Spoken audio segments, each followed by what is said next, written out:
Welcome one and all for this session on Basic Psychological Processes, Module 2, Session 15, and in continuation with the previous session in which we discussed about intelligence tests.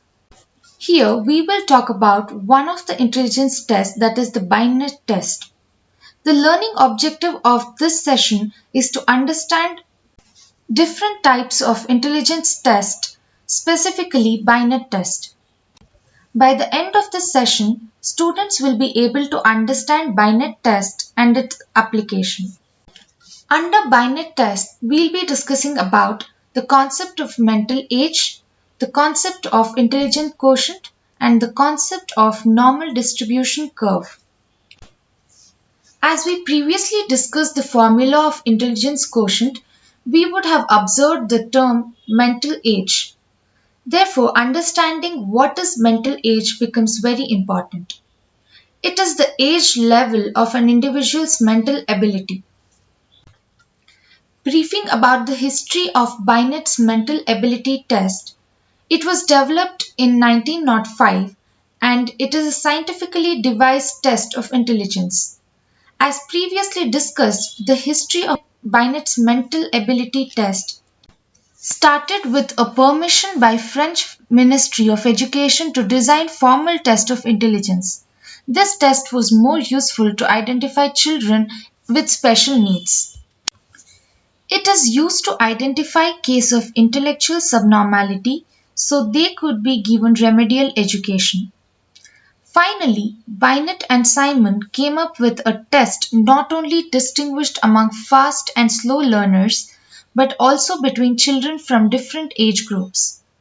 They noticed that the fast learners seemed to give answer to questions that older children might give, whereas the slow learners gave answers that were more typical of a younger child.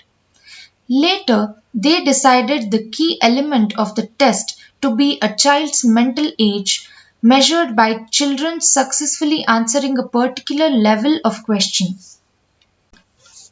Terman, a researcher at Stanford University, adopted William Stern's method for comparing mental age and chronological age for the use with translated and revised Binet test.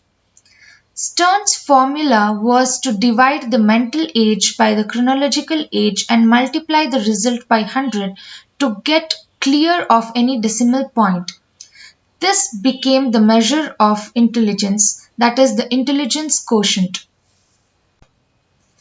IQ is a number of representative measure of intelligence from the division of one's mental age by one's chronological age and then multiplying that quotient by 100.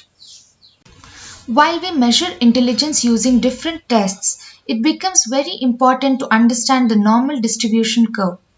It is the most important probability distribution in statistics because many continuous data in nature and psychology displays this bell-shaped curve when compiled and graphed.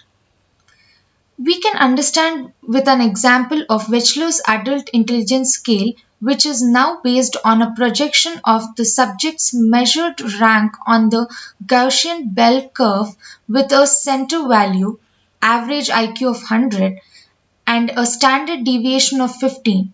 Although not all tests adhere to that standard deviation, this can be considered as an example. You can refer to the picture given below to understand the Wechsler Adult Intelligence Scale's bell-shaped curve. We can also understand this concept with an example. If we randomly sample 100 individuals, we would expect to see a normal distribution frequency curve for many continuous variables such as IQ, height, weight, and blood pressure. Summarizing the session, we learned the concept of types of intelligence tests, specifically Binet test, and the concept of mental age, IQ, and normal distribution. The references have been mentioned and students can go through these books to get more information. Thank you.